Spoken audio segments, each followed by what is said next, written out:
और एक पृष्ठभूमि के साथ जो वो कर रहे थे वो बहुत महत्वपूर्ण है। और ये देखेंगे कि भाषा की इस ताकत को समझने के लिए मंगलेश जी के गद्य को भी पढ़ना और जानना बहुत ज़रूरी है। मंगलेश जी ने बहुत अच्छे संस्मरण लिखे, यात्रा वृत्तांत लिखे, और कविता और कला और सिनेमा की बहुत गहरी समझ उनके पास थी। कविता, कला और सिनेमा के बारे में भी जो उन्होंने लिखा है, कम लिखा है, लेकिन जितना लिखा है, पेंटिंग के बारे में जितना लिखा है वो बहुत ही महत्वपूर्ण है। और उनकी जो 3-4 किताबें इस दृष्टि से, 6 तो कविता संग्रह उनके हैं, लेकिन 2-3 और गद्य की किताबें भी है। जैसे आयोवा की यात्रा पर जो उनका एक पूरा यात्रा वृत्तांत है, एक बार आयोवा, बहुत महत्वपूर्ण किताब है। फिर उन्होंने विविध कला, कविता और संस्कृति पर लिखे लेखों के 2 संग्रह उनके आए, लेखक की रोटी और कवि का आगे अकेलापन। और अभी एक जगह एक सड़क नाम से उनका एक यात्रा वृत्तांत का नया संग्रह आया है। तो उस भाषा की दृष्टि से भी जब आप देखेंगे तो भाषा बहुत ताकतवर गद्य की भाषा उनके पास है, और उसमें भाषा के माध्यम से कैसे हम जीवन की संवेदना को उद्घाटित कर सकते हैं, इसका जो एक अच्छा रूप देखना हो गद्य में, तो उनके गद्य में वह है।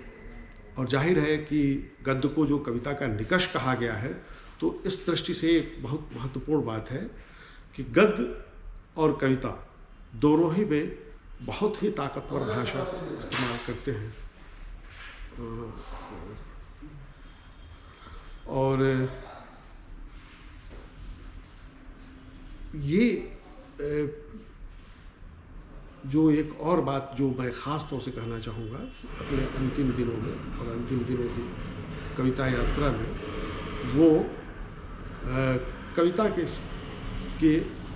इस ताकतवर भाषा के बावजूद एक नया परिवर्तन ला रहे थे। उनका जो सबसे नया संग्रह है, स्मृति एक दूसरा समय है, इस संग्रह में जब हम जाएं तो हम देखते हैं कि पहाड़ के लोक जीवन और उसकी ताकत और उसकी ताकतवर भाषा का जो प्रारंभिक रूप उनकी शुरुआती कविताओं में, पहाड़ पर लालटेन जैसी कविताओं में था, यहाँ वो बिल्कुल बदली हुई भाषा में आ रहा है। यहाँ भाषा काफ़ी बदली है और नया है, और यहीं से एक नई उम्मीद बन रही थी कि अब एक बार फिर से 77 के जीवन के बावजूद एक बार वो फिर से भाषा को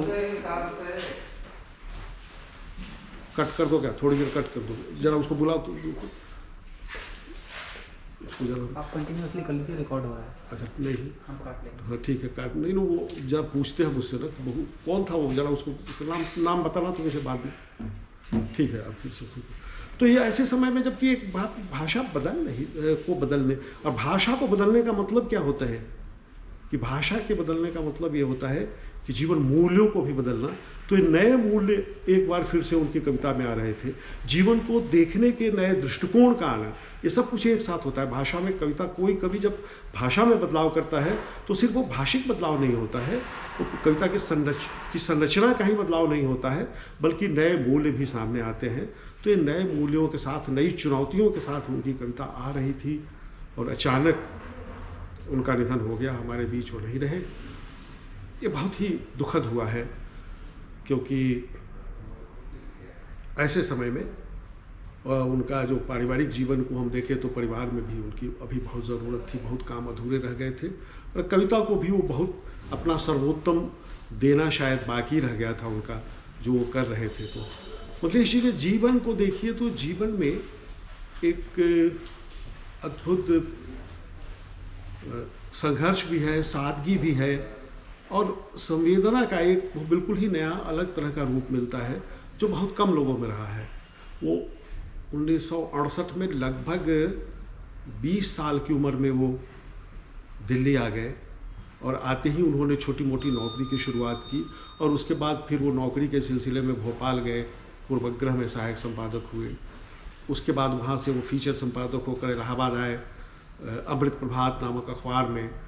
अमृत प्रभात का मुख्यालय जब लखनऊ चला गया तो फिर वो लखनऊ आए, वहाँ रहे। वहाँ से उन्होंने जनसत्ता की जब शुरुआत हुई इंडियन एक्सप्रेस ग्रुप से हिंदी अखबार में, तो उसके फीचर संपादक के रूप में वो आए और तब से वो दिल्ली में लंबे समय से वो दिल्ली में है, 83-84 के आसपास आए होंगे।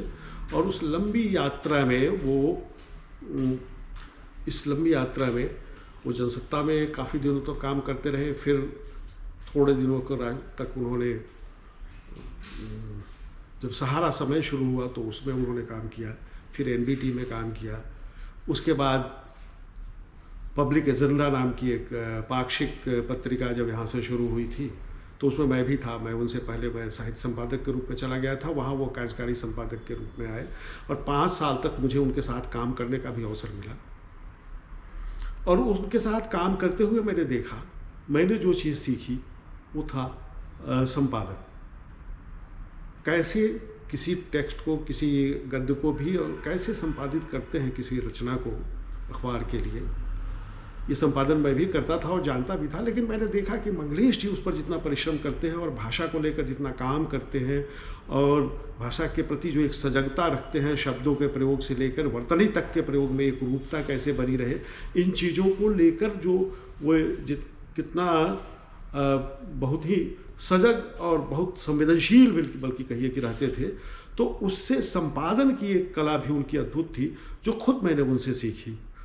और उसमें काम करते हुए हमने देखा कि एक मनुष्य के रूप में वो कितने सहज और सरल हैं। एक बड़े कवि होने के बावजूद एक अजीब सहजता उनमें थी, एक झोला कंधे से लटकाए हुए और हर जगह उपस्थित हो जाना था उनका रहता था।